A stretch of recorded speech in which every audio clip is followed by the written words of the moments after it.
மூத்த பத்திரிகையாளர் துரை கர்ணா இணைப்பில் இருக்கிறார். அவரிடம் பேசலாம். வணக்கம் சார், இணைப்பில் வந்தமைக்கு மிக்க நன்றி. தற்பொழுது அதிமுகவில் 127 பேர் கொண்ட வேட்பாளர்கள் பட்டியலானது இரண்டாம் கட்டமாக வெளியாக இருக்கிறது. முதற்கட்டமாக 23 பேர் கொண்ட வேட்பாளர்கள் பட்டியல் வெளியாக இருந்துச்சு.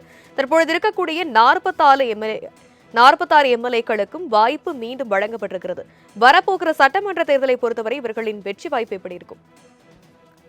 அனைத்து இந்திய அண்ணா திராவிட முன்னேற்ற கழகத்தை பொறுத்தளவுல இந்த கட்சியினுடைய வெற்றிக்கு வழிகோறு வகையில் இந்த பட்டியலை அவர் நம்ம தேர்ந்து தெளிந்து அறிவிச்சிருக்கிறான்னு பார்க்குறோம். இதில் நிறைய முன்னாள் அமைச்சர்கள், முன்னாள் நாடாளுமன்ற உறுப்பினர்கள், முன்னாள் சட்டமன்ற உறுப்பினர்கள், அதிகபட்சமாக அந்த பகுதிகளில் செல்வாக்கு மிக்கவர்கள், அறிமுகமானவர்கள், கட்சிக்காக உழைத்தவர்கள் என்று பல்வேறு பிரிவினர்களுக்குமே இடம் வழங்கப்பட்டிருக்கிறது. எதிர்வரும் தேர்தல் என்பது ஒரு மிகப்பெரிய சவாலான தேர்தல் என்பதால் இந்த பட்டியலை உடனடியாக வெளியிட்டிருக்கிறார். உடனடியாக தேர்தல் பிரச்சார பணிகளை இன்னும் வருகிற ஏப்ரல் 23 வாக்குப்பதிவு என்பதால் வேட்பாளர்களுக்கு பிரச்சாரத்திற்கான நாட்கள் குறைவாக இருப்பது என்பதால் எப்போதுமே வழக்கம் போல புரட்சித் தலைவர் எம்ஜிஆர், செல்வி ஜெயலலிதா காலத்திலிருந்து ஒரு தேர்தல் பணிகளில் ஒரு முன்னோடும் கட்சியாக அண்ணா திராவிட முன்னேற்ற கழகம் தான் இருக்கும். அந்த அடிப்படையில் எடப்பாடி பழனிசாமி அவர்களும் இப்போது ஊடக பட்டியலை வெளியிட்டு, தோழமை கட்சிகளுக்கும் பட்டியலை வெளியிட்டு, தொகுதிகளை அடையாளப்படுத்தி அண்ணா திராவிட முன்னேற்ற கழகத்தினுடைய முதற்கட்ட பட்டியலை 23 பேர் வெளியிட்டு மயிலை கபாலீஸ்வரர் திருக்கோயில் வளாகத்திலிருந்து தன்னுடைய பிரச்சாரத்தையும் தொடங்கி இந்த 127 பேர் கொண்ட இரண்டாவது பட்டியலையும் வெளியிட்டிருக்கிறார். இதுல அறிமுகமான பலரும் புதுமுகங்கள் என்றாடுங்கள அவங்க பொறுப்புகள்ல ஒன்றிய பொறுப்பு, இளைஞரணி பொறுப்பு, இப்படி பல்வேறு பொறுப்புகளில் இருந்து அந்த பகுதிகளில் பணியாற்றியவர்கள். எனவே இவர்களுக்கு பிரச்சாரத்திற்கான வாய்ப்புகளை அதிக நாட்கள் வழங்க வேண்டும் என்ற அடிப்படையில இந்த பட்டியலை வெளியிட்டிருக்கிறார். அனைத்து இந்திய அண்ணா திராவிட முன்னேற்ற கழகம் 8வது முறையாகவும் எப்படியாவது ஆட்சி அதிகாரத்திற்கு வர வேண்டும் என்கிற கண்ணோட்டத்தில் இந்த நிலைப்பாட்டை எடப்பாடி பழனிசாமி எடுத்திருக்கிறார். இவர்கள் களமாடி திராவிட முன்னேற்ற கழகத்தில் அதிகபட்சமாக எத்தனை இடங்களில் அவர்களை வீழ்த்தி வெற்றி வாகை சூடி ஆட்சி அதிகாரத்திற்கு வர முடியும் என்பது இப்ப இதுவரையிலும் ஒரு கேள்விக்குறியாகத்தான் இருக்கிறது.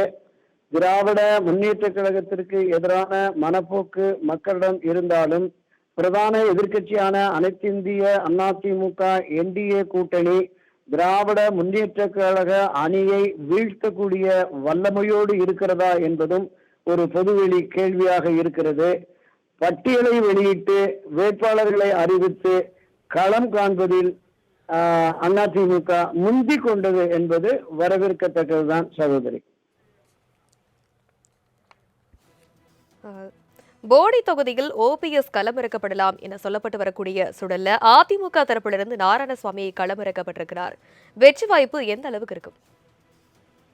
நாராயணசாமி அவர்கள் கடந்த நாடாளுமன்ற தேர்தலில் நாடாளுமன்ற தொகுதியில் நிறுத்தப்பட்டவர். கிட்டத்தட்ட ஒரு 20-25 ஆண்டுகளாக தலைநகர் சென்னையிலே அவர் தொழில் செய்து கொண்டிருந்தார் அப்படிங்கிறது நமக்கு தகவல்கள் இருக்கிறது. தொகுதியை பொறுத்தளவில் ஏற்கனவே 5 முறை ஓபிஎஸ் அவர்கள் 4-5 முறை வெற்றி பெற்ற தொகுதி. 89 செல்வி ஜெயலலிதா வெற்றி பெற்ற தொகுதி. திராவிட முன்னேற்ற கழகத்திற்கு அங்கே கணிசமான வாக்குகள் இருக்கிறது என்பதுமே எதிர்பார்த்த ஒன்றுதான். நாராயணசாமி அவர்கள் சமுதாய ரீதியாக பார்த்தாலும் ஒரு நாயுடு சமுதாயத்தை சேர்ந்தவர். அதுலேயே அங்கு குறைவாக இருக்கிற பலிஜா நாயுடுங்கிற சமுதாயத்தை சேர்ந்தவர் அப்படிங்கிறாங்க. ஏன்னா அங்கு அதிகபட்சமாக கமவா நாயுடு அப்படின்னு ஏதோ ஒரு நாயுடு இருக்கு.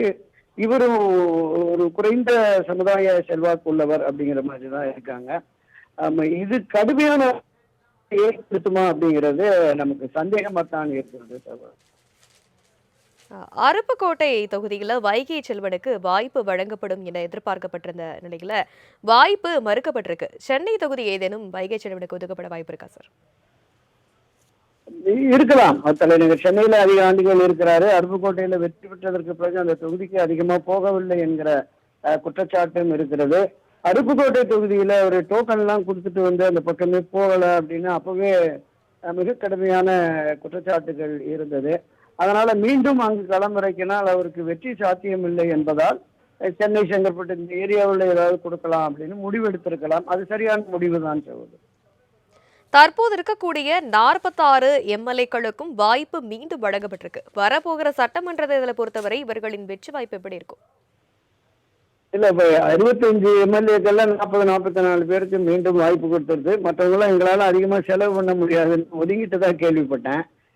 ஓரளவுக்கு தேர்தலை எதிர்கொள்வதற்கு நம்ம வெளிப்படையாக பேசுவோம். 15 கோடியிலிருந்து 20 கோடி ரூபாய் செலவாகும்.